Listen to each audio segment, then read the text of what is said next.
Hello students, welcome to the online class.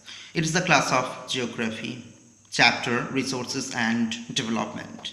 Students, the discussion of this chapter was going on and today we shall complete the discussion of this chapter.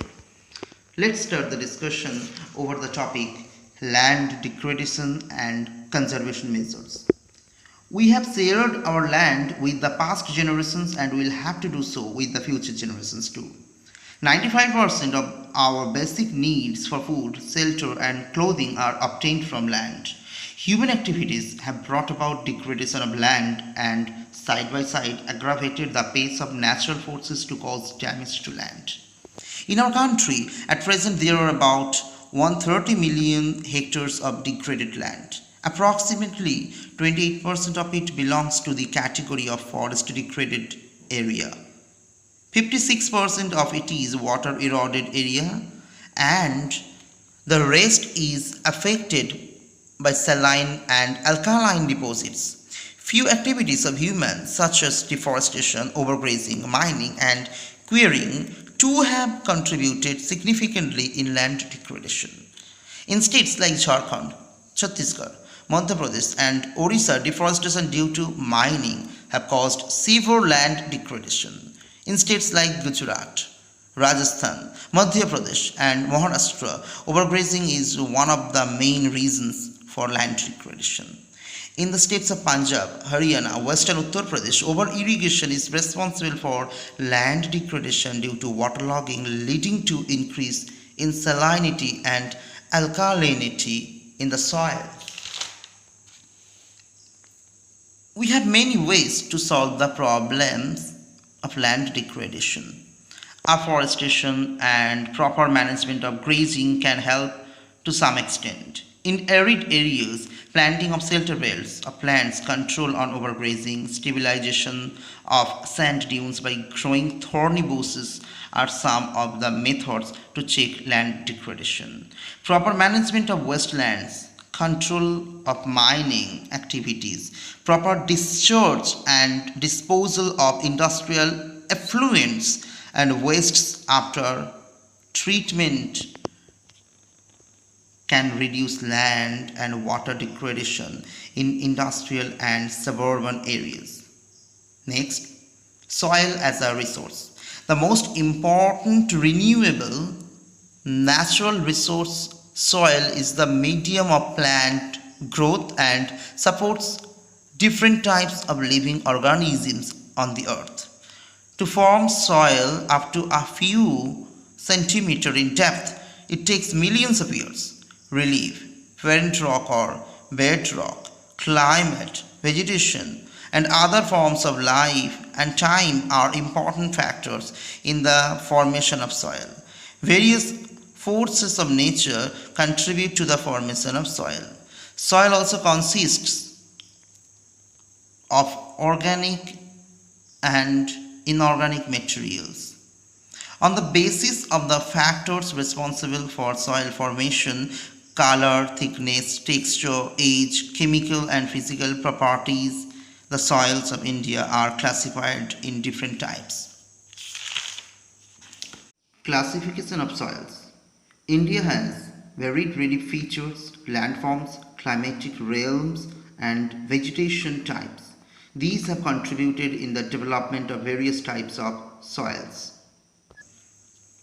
Alluvial soils. This is the most widely spread and important soil.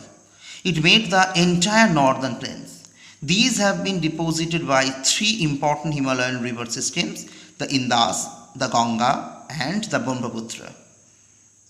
These soils are also found in various parts of our country. According to their age, alluvial soil can be classified as old alluvial, Bhangar, and new alluvial, Khadar. Alluvial soils as a whole are very fertile. For this, regions of alluvial soils are intensively cultivated and densely populated. Black soil.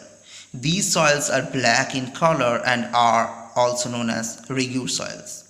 Black soil is ideal for growing cotton and is also known as black cotton soil. This type of soil is typical of the Deccan Trap, region spread over northwest Deccan Plateau and is made up of lava flows.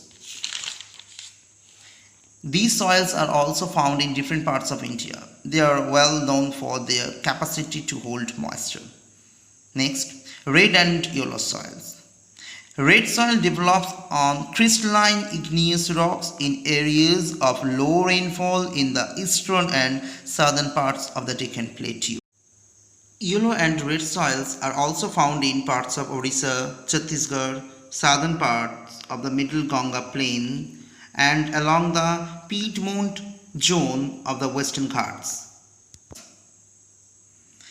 These soils develop a reddish color due to diffusion of iron in crystalline and metamorphic rocks. It looks yellow when it occurs in a hydrated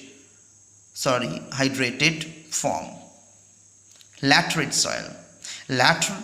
Laterite has been derived from Latin word later, which means brick.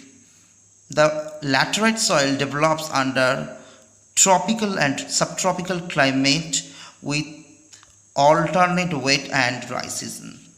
This soil is the result of intense leaching due to heavy rain. These soils occur mostly in southern states, Western Ghats region of Maharashtra, Orissa, some parts of West Bengal and northeast regions. Arid soils. Arid soils range from red to brown in color. They are generally sandy in texture and saline in nature. Due to the dry climate, high temperature, evaporation is faster and the soil lacks humus and moisture. The lower horizons of the soil are occupied by conker because of the increasing calcium content downwards. Forest soils. These soils are found in the hilly and mountainous areas where sufficient rainforests are available. These soils are loamy and silty in valley sides and coarse-grained in the upper slopes. The soils found in the lower parts of the valleys, particularly on the river terraces and alluvial fans, are fertile. Next point, soil erosion and soil conservation. The denudation of the soil cover and subsequent washing down is described as soil erosion. There is a balance between the process of soil formation and erosion as they go on simultaneously. Sometimes this balance is disturbed for many human activities, while natural forces like wind, glacier, and water led to soil erosion. Soil erosion is also caused due to defective methods of farming. Terrace cultivation restricts erosion. Large fields can be divided into strips. Strips of grass are left to grow between the crops. This breaks up the force of the wind.